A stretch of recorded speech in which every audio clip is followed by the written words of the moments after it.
Assalamualaikum warahmatullahi wabarakatuh. Perkenalkan, nama saya Ama Yuliana dari kelas SD 24B, NIM 240641176. Di sini saya akan membahas tentang materi 3-7 konsep bahasa Indonesia. Fonologi, pengertian kajian linguistik. Linguistik adalah ilmu yang mempelajari, mengkaji, atau menelaah hakikat dan seluk bahasa, yakni bahasa secara umum yang dimiliki manusia sebagai alat komunikasi.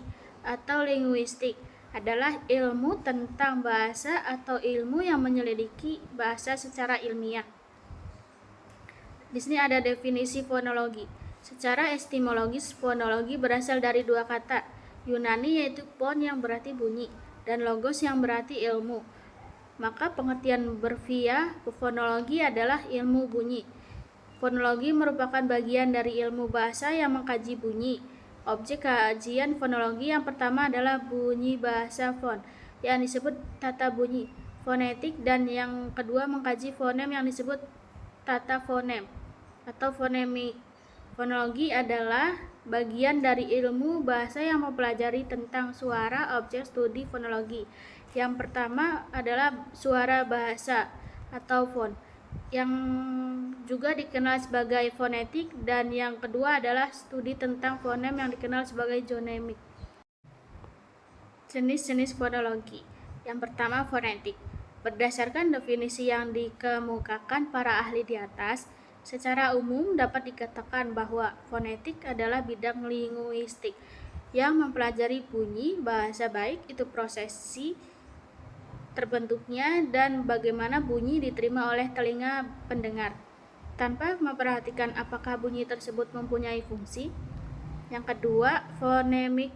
Menurut Abdul Khair, fonemik adalah cabang studi fonologi yang mempelajari bunyi bahasa dengan memperhatikan fungsi bunyi tersebut sebagai pembeda makna. Menurut Ahmad Muwafaq bahwa fonemik adalah cabang studi di fonologi yang menyelidiki dan mempelajari bunyi, ujaran atau bahasa atau sistem fonem suatu bahasa dalam fungsinya sebagai pembeda arti.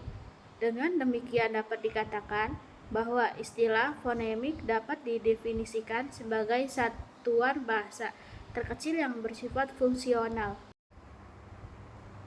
Peran fonologi dalam kajian linguistik. Yang pertama, fonologi memainkan peran krusial dalam kajian linguistik, terutama dalam memahami struktur dan fungsi bunyi dalam bahasa. Yang kedua, struktur bahasa fonologi mengkaji bagaimana bunyi diorganisasikan dalam sistem bahasa tertentu. Yang ketiga, proses morfonologi. Dalam pembentukan kata, fonologi berperan dalam proses morfologi seperti asimilasi bunyi dan penyesuaian bunyi saat morfem. Yang keempat, identitas sosial dan budaya. Fonologi juga berkontribusi pada identitas sosial melalui aksen dan dialek yang mencerminkan latar belakang budaya penutur. Yang kelima, aplikasi praktis. Pemahaman tentang fonologi memiliki aplikasi praktis dalam pengajaran bahasa, teknologi pengenalan suara, dan analisis linguistik yang lebih luas, termasuk sintaksis dalam semantik. Yang keenam, pembentukan makna. Fonologi berfungsi dalam membentuk makna kata melalui perubahan bunyi. Morfologi. Definisi morfologi. Secara etimologi, kata morfologi berasal dari kata morf yang berarti bentuk dan kata logi yang berarti ilmu. Jadi secara harfiah, kata morfologi berarti ilmu mengenai bentuk. Di dalam kajian linguistik, morfologi berarti cabang ilmu bahasa yang mengkaji seluk-beluk bentuk kata dan perubahannya, serta dampak dari perubahan itu terhadap arti makna. Pada kamus linguistik, pengertian morfologi adalah bidang linguistik yang mempelajari morfem dan kombinasinya atau bagian dari struktur bahasa yang mencangkup kata dan bagian-bagian kata, yaitu morfem. Definisi morfem. Morfem adalah bentuk bahasa yang terkecil yang tidak dapat lagi dibagi menjadi bagian-bagian lebih kecil. Misalnya, kata putus. Jika dibagi menjadi pu dan tus, bagian-bagian itu tidak dapat lagi disebut morfem karena tidak mempunyai makna, baik makna tersikal ataupun makna gramatikal. Jenis-jenis morfem. Yang pertama, morfem bebas. Morfem bebas adalah morfem yang tanpa keterkaitannya dengan morfem lain dapat langsung digunakan dalam pertuturan. Morfem terikat adalah morfem yang harus terlebih dahulu bergabung dengan morfem lain untuk dapat digunakan dalam pertuturan. Proses morfologi. Yang pertama, proses afiksasi. Proses afiksasi disebut juga dengan proses pengimbuhan. Yang kedua, proses reduplikasi atau pengulangan. Pengulangan atau reduplikasi adalah pengulangan satuan gramatik. Yang ketiga, komposisi. Komposisi dalam proses ini dua teksem atau lebih berpadu dengan outputnya adalah paduan leksem atau kompositum dalam tingkat morfologi atau kata majemuk dalam tingkat sintaksis. Yang keempat, konversi adalah proses perubahan kelas kata tanpa mengubah bentuk kata tersebut tanpa penambah, afiks, atau perubahan bentuk lainnya. Kedudukan morfologis dalam linguistik. Dalam ilmu linguistik, kajian morfologi berada di antara kajian fonologi dan sintaksis sebagai kajian yang terletak di antara kajian fonologi dan sintaksis. Maka kajian morfologi itu mempunyai kaitan baik dengan fonologi maupun dengan sintaksis. Keterkaitannya dengan fonologi jelas dengan adanya kajian yang disebut morfonologi atau morfofonemik, yaitu ilmu mengkaji terjadinya perubahan fonem akibat adanya proses morfologi. Sintaksis. Pengertian sintaksis. Kata sintaksis berasal dari bahasa Yunani yang merupakan sun dan tetein yang artinya mengatur bersama-sama. Sintaksis adalah bagian dari tata bahasa yang mempelajari dasar-dasar dan proses pembentukan kalimat dalam suatu bahasa. Hakikat sintaksis. Sintaksis sebagai bagian dari ilmu bahasa yang mempersoalkan hubungan antar kata dengan satuan-satuan yang lebih besar dalam suatu konstruksi yang disebut kalimat. Kalimat diuraikan atas klausa-klausa yang membentuk kalimat itu. Lalu klausa diuraikan atas frasa-frasa yang membentuk klausa itu, dan frasa diuraikan atas kata-kata yang membentuk frasa itu. Alat sintaksis. Urutan kata dalam bahasa Indonesia menjadi penting. Maksudnya, urutan kata boleh dipindahkan asalkan maknanya tepat dalam bahasa Indonesia. Misalnya, kata kemarin dalam kalimat. Yang pertama, saya kemarin terjatuh dari sepeda motor. Yang kedua, saya terjatuh dari sepeda motor kemarin. Yang ketiga, kemarin saya terjatuh dari sepeda motor. Fungsi sintaksis. Fungsi sintaksis akan menghubungkan kata atau frasa dalam kalimat itu. Artinya fungsi itu memiliki hubungan dengan urutan kata atau frasa dalam kalimat. Fungsi sintaksis utama dalam bahasa adalah subjek, predikat, objek, keterangan, dan pelengkap. SPOK, PEL. Ada pula fungsi lain seperti atribut yang menerangkan, koordinatif yang menggabungkan secara setara, subordinatif yang menggabungkan secara bertingkat. Contoh sintaksis. Semua S sudah hadir P kecuali dosenku Ket. Ket menunjukkan makna perkecualian. Saya S tidak ke kampus P karena sakit. Ket Ket menunjukkan makna sebab. Meski dilarang ket atau es, tetapi tetap pergi juga. P. Ket menunjukkan makna perlawanan. Kami es akan membayar. P. Iuran RT. O. Asal ada buktinya. Ket menunjukkan makna syarat. Wacana. Pengertian wacana dalam pengertian linguistik. Wacana adalah kesatuan makna atau semantik antar bagian di dalam suatu bagian bahasa, suatu bangun bahasa. Oleh karena itu, wacana sebagai kesatuan makna dilihat sebagai bangun bahasa yang utuh karena setiap bagian di dalam wacana itu berhubungan secara padu. Selain dibangun atas hubungan makna antar satuan bahasa, wacana juga terikat dengan konteks.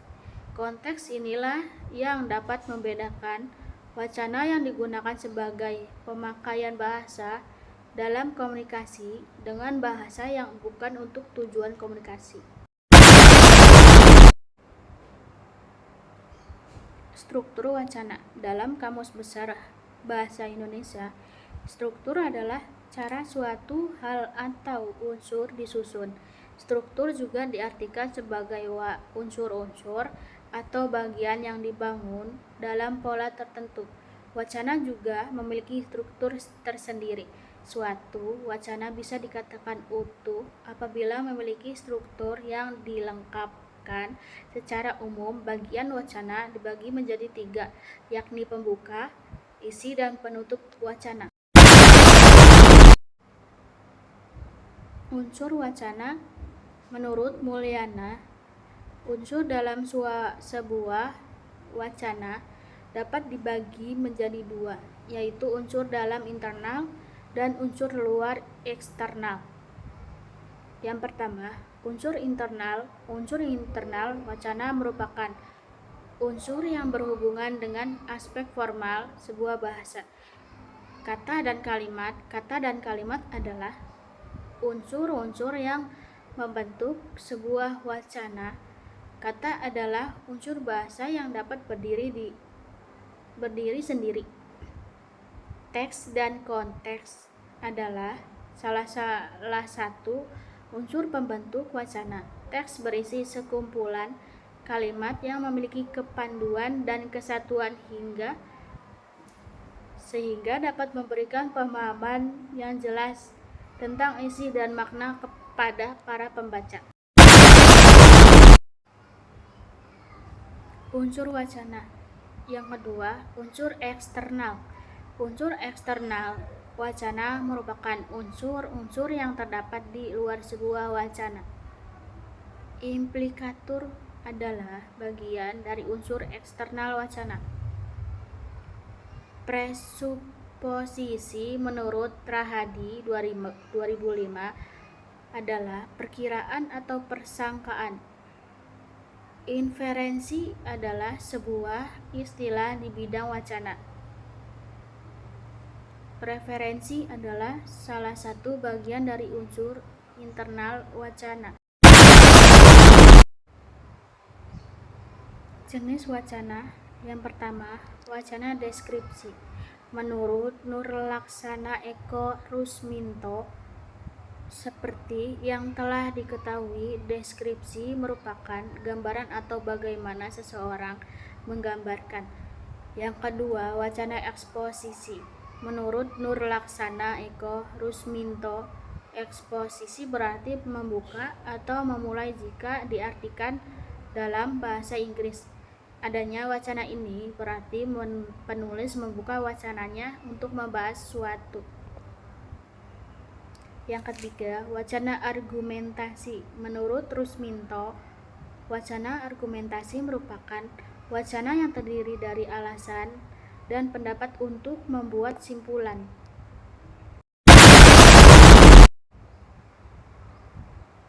Yang keempat, wacana persuasi. Wacana ini bersifat mengajak, menganjurkan, atau bahkan melarang. Persuasi sendiri berarti membujuk atau meyakinkan. Yang kelima, wacana narasi. Menurut Rusminto, narasi berasal dari bahasa Inggris narration dan naratif. Cerita dan menceritakan. Sifat dari wacana narasi adalah menceritakan sesuatu hal. Contoh semantik. Yang pertama, makna gramatikal. Makna gramatikal terbentuk ketika suatu proses gramatikal telah mengolah kata yang memiliki makna. Contoh kuda berlari cepat. Di sini imbuhan ber menunjukkan bahwa subjek melakukan tindakan baru. Yang kedua, makna denutatif. Makna denutatif adalah bagian makna asli, makna asal atau makna sebenarnya yang dimiliki sebuah leksem. Contoh bunga mawar warna merah.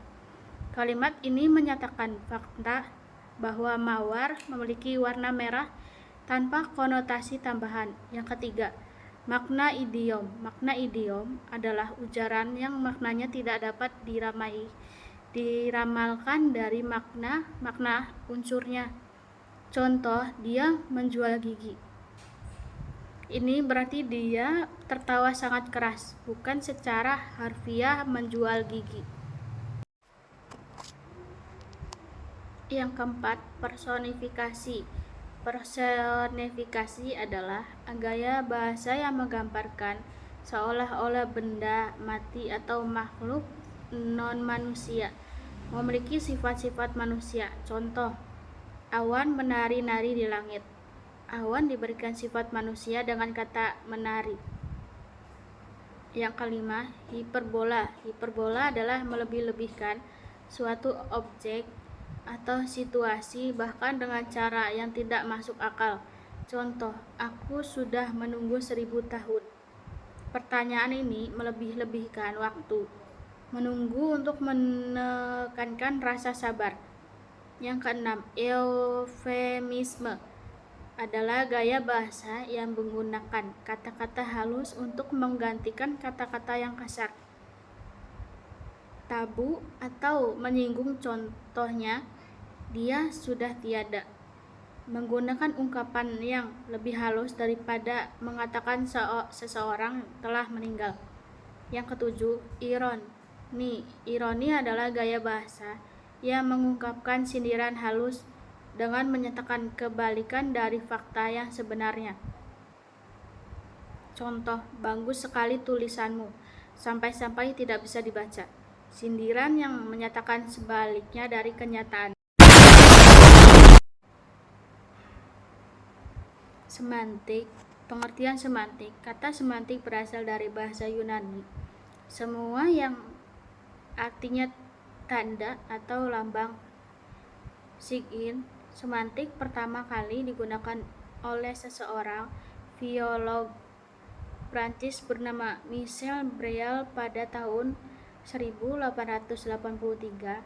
Kata semantik kemudian disepakati sebagai istilah yang digunakan untuk bidang linguistik yang mempelajari tentang tanda-tanda linguistik dengan hal yang ditandainya.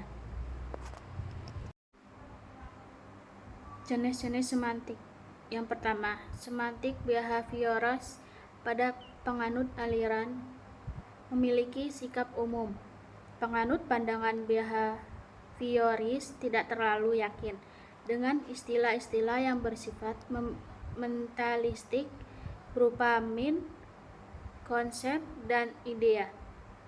Tidak ada perbedaan esensial antara tingkah laku manusia dan hewan. Mementingkan faktor belajar dan kurang yakin terhadap faktor bawaan, mekanismenya atau determinasinya. Yang kedua, semantik deskriptif. Semantik deskriptif yaitu kajian semantik yang khusus memperhatikan makna yang sekarang berlaku. Makna kata ketika kata itu untuk pertama kali muncul tidak diperhatikan. Yang ketiga, semantik generatif. Konsep-konsep yang terkenal dalam aliran ini adalah kompetensi, yaitu kemampuan atau pengetahuan bahasa yang dipahami itu dalam komunikasi. Yang struktur luar, yaitu unsur yang bahasa berupa kata atau kalimat yang seperti terdengar. Struktur dalam yaitu makna yang berada dalam struktur luar. Yang keempat, semantik gramatikal adalah studi semantik yang khususnya mengkaji makna yang terdapat dalam satuan kalimat. Verhaar mengatakan, semantik gramatial jauh lebih sulit dianalisis. Yang kelima, semantik leksikal. Semantik leksikal adalah kajian semantik yang lebih memuaskan pada pembahasan sistem makna yang terdapat dalam kalimat. Semantik leksikal tidak terlalu sulit. Sebuah kamus merupakan contoh yang tepat untuk semantik leksikal. Makna setiap kata diuraikan di situ.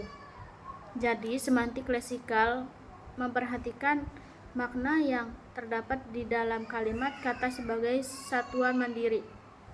Yang keenam, semantik sintaksikal. Semantik sintaksikal merupakan jenis semantik yang sasaran penyelidikannya bertumbuh pada hal-hal yang berkaitan dengan sintaksis. Yang ketujuh, semantik maksud. Semantik ini merupakan jenis semantik yang berkenaan dengan pemakaian pembentuk-bentuk gaya bahasa seperti metafora, ironi, litotes, dan lain-lain.